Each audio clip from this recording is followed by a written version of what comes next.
ಧಾರವಾಡದಲ್ಲಿ ಸುದ್ದಿಗಾರರೊಂದಿಗೆ ಮಾತನಾಡಿದ ಮಾಜಿ ಸಿಎಂ ಜಗದೀಶ್ ಶೆಟ್ಟರ್, ದಿಂಗಾಲೇಶ್ವರ ಶ್ರೀಗಳ ಮನವೊಲಿಕೆ ಸಾಧ್ಯವಾಗಿಲ್ಲ, ಹೀಗಾಗಿ ಅಖಾಡದಲ್ಲಿ ಮುಖಾಮುಖಿಯಾಗಲೇಬೇಕಾಗಿದೆ. ದಿಂಗಾಲೇಶ್ವರ ಶ್ರೀಗಳ ಜೊತೆ ಮಾತನಾಡಿದೆ, ನನ್ನ ನಿಲುವು ಅಚಲ ಎಂದು ಹೇಳಿದ್ದಾರೆ. ಧಾರವಾಡದಲ್ಲಿ ಸತತವಾಗಿ ಜೋಶಿ ಗೆದ್ದು ಬರ್ತಿದ್ದಾರೆ. ಈ ಬಾರಿ ಬಿಜೆಪಿ ಜೆಡಿಎಸ್ ಅಲೈನ್ ಆಗಿದೆ. ರಾಜ್ಯದಲ್ಲಿ ಎಲ್ಲ 28 ಸ್ಥಾನ ಗೆಲ್ಲುತ್ತೇವೆ ಎಂದು ಹೇಳಿದರು. ಗ್ಯಾರಂಟಿಗಳ ಕುರಿತು ಮಾಜಿ ಸಿಎಂ ಎಚ್ಡಿಕೆ ಟೀಕೆ ವಿಚಾರವಾಗಿ ಒಬ್ಬರೊಬ್ಬರು ಒಂದೊಂದು ವಿಚಾರವಾಗಿ ಅರ್ಥೈಸುತ್ತಿದ್ದಾರೆ ಎಂದು ಪ್ರತಿಕ್ರಿಯಿಸಿದರು. ಇವತ್ತು ನಿನ್ನೆವರೆಗೂ ನಾನು ಬೆಳಗಾವಿಯಲ್ಲಿ ಕ್ಯಾಂಪೇನ್ದಲ್ಲಿ ಇದ್ದೆ ಮತ್ತು ಬಹುತೇಕ ಎಲ್ಲ ವಿಧಾನಸಭಾ ಕ್ಷೇತ್ರಕ್ಕೂ ಒಂದು 2 ರೌಂಡ್ ಈಗಾಗಲೇ ಕ್ಯಾಂಪೇನ್ ಮಾಡಿದ್ದೇನೆ.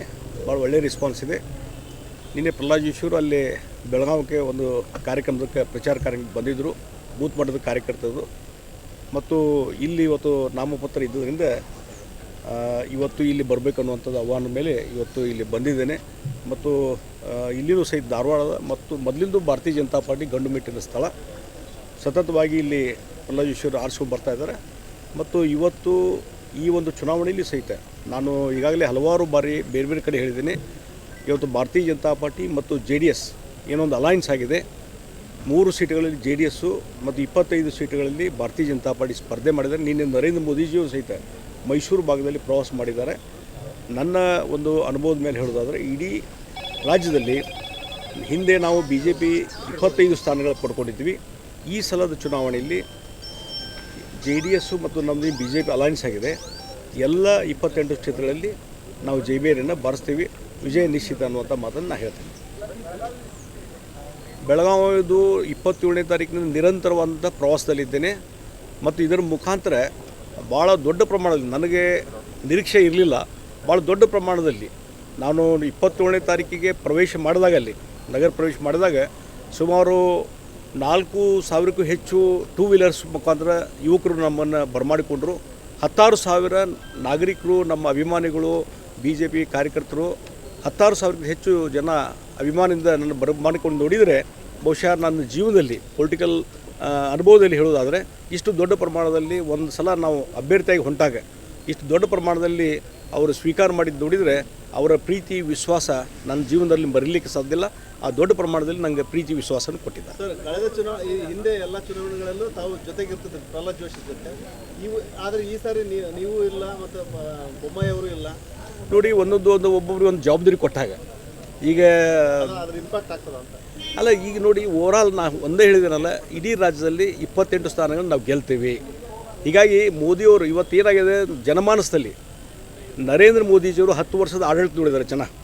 ಅವರ ದಕ್ಷ ಆಡಳಿತ, ಒಂದು ಪಾರದರ್ಶಕ ಆಡಳಿತ, ಯಾವುದೇ ಒಂದು ಸ್ಕ್ಯಾಮ್ ಇಲ್ಲ, ಕಪ್ಪು ಚುಕ್ಕಿ ಇಲ್ಲ, ಮತ್ತು ದೇಶದ ಭದ್ರತೆ ಸುಭದ್ರತೆ ಸಲುವಾಗಿ ಜನರು ಶಾಂತಿಯಿಂದ ಇರಬೇಕನ್ನೋ ದೃಷ್ಟಿಯಿಂದ ಮತ್ತು ಇಡೀ ಜಗತ್ತಿನಲ್ಲಿ ಭಾರತ ಬಲಾಢ್ಯ ರಾಷ್ಟ್ರ ಆಗಬೇಕನ್ನುವಂಥ ಒಂದು ಬಲಾಢ್ಯ ನಾಯಕತ್ವ ಬೇಕು. ಅದು ಮೋದಿಯವರು ಈಗಾಗಲೇ ಕೊಟ್ಟಿದ್ದಾರೆ. ಹೀಗಾಗಿ ಮತ್ತೊಂದು ಸಲ ಪ್ರಧಾನಮಂತ್ರಿ ಆಗಬೇಕು ಅನ್ನುವಂಥ ಇವತ್ತು ಹಿನ್ನೆಲೆಯಲ್ಲಿ ನಾನು ಎಲ್ಲಿ ಹೋಗ್ತೀನಿ, ಯಾವುದೇ ಜಿಲ್ಲೆಯಲ್ಲಿ ಹೋಗಲಿ, ಎಲ್ಲ ಕಡೆಯೂ ಒಂದೇ ಜನರಲ್ಲಿ ಇರುವಂಥದ್ದು ಮೋದಿಯವರು ಮತ್ತೊಂದು ಸಲ ಪ್ರಧಾನಮಂತ್ರಿ ಆಗಬೇಕು. ಈ ಭಾವನೆಯಿಂದ ಇವತ್ತು ಎಲ್ಲ ಕಡೆಯೂ ಭಾರತೀಯ ಜನತಾ ಪಾರ್ಟಿ ಗೆದ್ದು ಬರ್ತೀವಿ. ದಿಂಗಾಲೇಶ್ವರ ಶ್ರೀಗಳ ಸ್ಪರ್ಧೆ ಏನಾದರೂ ಎಫೆಕ್ಟ್ ಆಗ್ತದೆ? ಇಲ್ಲ, ಇಲ್ಲಿ ನೋಡಿ, ನಾನು ಇವತ್ತೇ ಬಂದಿದ್ದು 27ಕ್ಕೆ ನಿಮ್ಮನ್ನು ಭೇಟಿಯಾಗಿ ಹೋದವ ನಾವು ಬಂದಿದ್ದು ಇಲ್ಲಿ. ಹೀಗಾಗಿ ಅದನ್ನು ಇಲ್ಲಿದ್ದ ಸ್ಥಳೀಯವಾದಂಥ ನಾಯಕರು, ಅಭ್ಯರ್ಥಿಗಳು ಎಲ್ಲರೂ ಅದು ನೋಡ್ಕೊತಾರೆ. ಸರ್, ನಿಮ್ಮನ್ನು ಹೊರಗ್ನವರು ಅಂತ ಟ್ರೀಟ್ ಮಾಡ್ತೀರಲ್ಲಿ? ನೋಡ್ರಿ, ಬಿಗಿನಿಂಗ್ 1-2-3 ದಿವಸ ಇತ್ತು. ಆದರೆ ಇವತ್ತು ನಮ್ಮವನೇ ಅನ್ನುವಂಥ ಒಂದು ಭಾವನೆಯಲ್ಲಿ ಬಂದದೆ. ಜಗದೀಶ್ ಶೆಟ್ಟರು ಇಲ್ಲಿ ಬರೋದ್ರಿಂದ ಬೆಳಗಾವಿ ಅಭಿವೃದ್ಧಿಗೆ ಹೆಚ್ಚಿನ ರೀತಿ ಕಾಂಟ್ರಿಬ್ಯೂಷನ್ ಆಗ್ತದೆ ಅನ್ನುವಂಥ ಒಂದು ಭಾವನೆ ಜನರಲ್ಲಿ ಬಂದದೆ. ಮತ್ತು ನಮ್ಮನ್ನು ಪ್ರೀತಿ ವಿಶ್ವಾಸದಿಂದ, ನಾನು ಹೇಳಿದಲ್ಲ, ಪ್ರೀತಿ ವಿಶ್ವಾಸದಿಂದ ಎಲ್ಲೆಲ್ಲಿ ನಾವು ಪ್ರವಾಸ, ನಗರದಲ್ಲಿ ಇರ್ಬೋದು, ಅದು ಸವದತ್ತಿಲಿರ್ಬೋದು, ಗೋಕಾಕ್ ಅರ್ಬಾವಿ ಇರ್ಬೋದು, ರಾಮದುರ್ಗ ಇರ್ಬೋದು, ಅದು ಬೈಲೊಂಗಲ್ ಇರ್ಬೋದು, ಬೆಳಗಾವಿ ಗ್ರಾಮಾಂತರ ದೊಡ್ಡ ದೊಡ್ಡ ಸಮಾವೇಶಗಳಾಗಿದ್ದಾವೆ. ಭಾಳ ಒಂದು ಪ್ರೀತಿ ವಿಶ್ವಾಸದಿಂದ ನೋಡ್ಕೊತದ್ದು. ನಾನು ಈಗಾಗಲೇ ಒಂದು ಸಲ ಮಾತಾಡಿದೆ, ನನಗೆ ಹೇಳಿದರು, ಮಾತಾಡಿದೆ. ಅವರು ನನ್ನ ನಿಲುವು ಅಚಲ ಅಂತ ಹೇಳಿದ್ದಾರೆ. ಅದಕ್ಕೆ ನಾನು ಏನು ಹೇಳೋದು ಅವ್ರಿಗೆ ಹೇಳಿದ್ದೇನೆ. ಅವರು ಏನು ಸ್ಟ್ಯಾಂಡ್ ತೊಗೊಂಡಿದ್ದಾರೆ. ಚುನಾವಣೆ ಇದೆ, we have to face it. Yes. Sir, Kumaraswamy ಅವರು ಶಕ್ತಿ ಯೋಜನೆಯಿಂದ ಹೆಣ್ಮಕ್ಳು ದಾರಿ ತಪ್ಪಿದ್ದಾರೆ ಅಂತಂದು ಹೇಳಿಕೆ ಕೊಟ್ಟಿದ್ದಾರೆ. ಇದರಿಂದ ನೋಡ್ರಿ, ಏನಾಗಿದೆ, ಒಂದು ಇಂಟರ್ಪ್ರಿಟೇಷನ್ನು ಹೆಚ್ಚು ಕಡಿಮೆ ಆಗ್ತವೆ. ಹೀಗಾಗಿ ಆ ಸ್ಟೇಟ್ಮೆಂಟ್ ನಾನು ಈ ಇಲೆಕ್ಷನ್ ಇದರಲ್ಲಿ ಬಿಜೆಪಿಯಿಂದ ಅವರು ಸ್ಪಷ್ಟವಾದಂಥ ಸ್ಟೇಟ್ಮೆಂಟ್ ನೋಡಿಲ್ಲ. ಬಟ್ ಕೆಲವೊಮ್ಮೆ ಇಂಟರ್ಪ್ರಿಟೇಷನ್ ಅವರೇ ಅದಕ್ಕೆ ಸ್ಪಷ್ಟೀಕರಣ ಕೊಟ್ಟಿದ್ದಾರೆ. ನನಗೆ ಗೊತ್ತಿಲ್ಲ, ಅಲ್ಲ ನನಗೆ ಅದ್ರ ಬಗ್ಗೆ ಮಾಹಿತಿ ಇಲ್ಲ. ನಾನು ಹೆಚ್ಚು ಕಡಿಮೆ ಬೆಳಗಾವಿಯಲ್ಲಿ ಸೆಟ್ಲ್ ಆಗಿದ್ದರಿಂದ ಇವತ್ತು ಬೇರೆ ಕ್ಷೇತ್ರದಲ್ಲಿ ಏನು ನಡೀತದೆ ಭಾಳ ಕಾನ್ಸಂಟ್ರೇಷನ್ ಮಾಡಿ, ಯಾಕಂದರೆ ಅಲ್ಲಿ ಹೋದಾಗ ಎಲ್ಲರನ್ನು ವಿಶ್ವಾಸ ತೊಗೊಂಡು ಇವತ್ತು ಬೆಳಗಾವಿಯಲ್ಲಿ ದೊಡ್ಡ ಪ್ರಮಾಣದಲ್ಲಿ ಪ್ರಚಾರ ಮಾಡ್ತಾ ಇದ್ದೇನೆ. ಹೀಗಾಗಿ ಬೇರೆ ಕ್ಷೇತ್ರ ನಡೆದು ನಮ್ಮ ರಾಜ್ಯದ ವರಿಷ್ಠರು